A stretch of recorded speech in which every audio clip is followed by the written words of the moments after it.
Leaders across the island prayed and reflected on the importance of Christian faith and unity at the 41st staging of the National Leadership Prayer Breakfast on Thursday morning.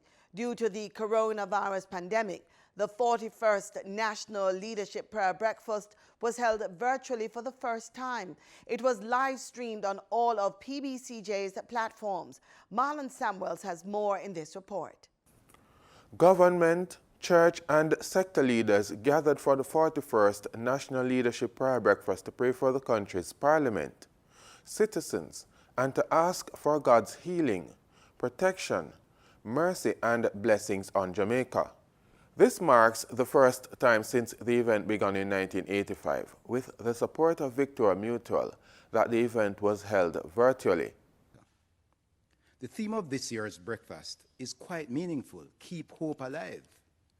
There is tremendous political and social turmoil impacting the world right now, even as COVID-19 continues its impartial global assault.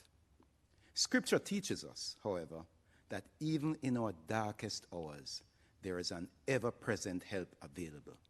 There is always reason to keep hope alive. The main speaker spoke on the theme, keep hope alive, even as our leaders seek courage and infinite wisdom through prayer.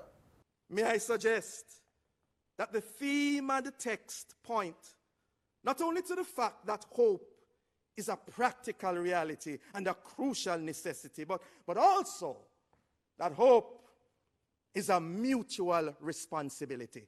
Yes, a mutual responsibility. Now, I must confess that what I find most interesting and intriguing about this theme this year is that while it specifies what should be done, it does not specify how it should be done and who should do it.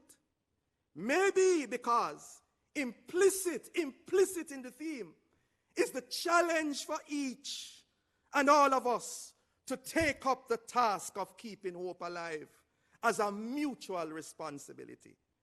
It stands to reason, beloved, that the task of keeping hope alive is for someone, anyone, and everyone.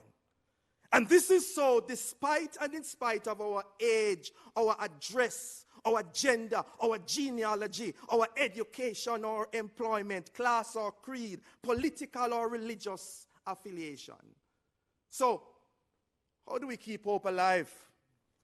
May I suggest that first and foremost, we need to be possessors of hope.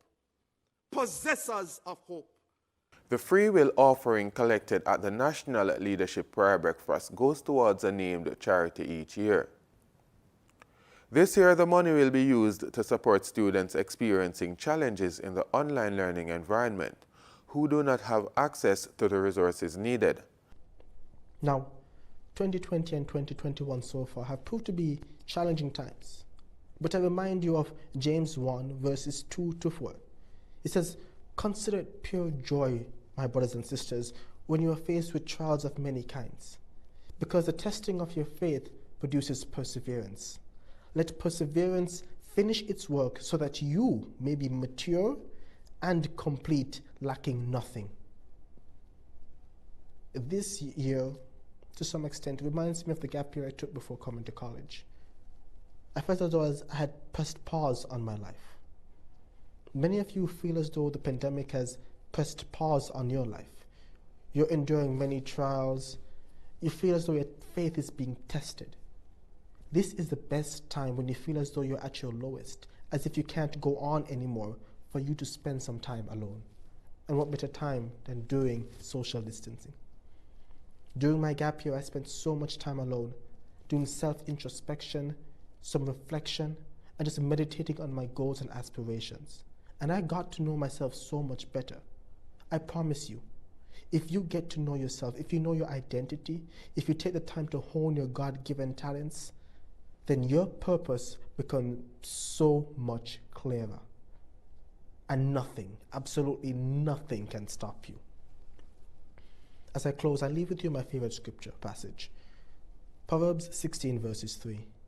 "Commit to the Lord whatsoever you do, and your plans will succeed." I wish you success in this year. For the news on PBCJ, I'm Marlon Samuels.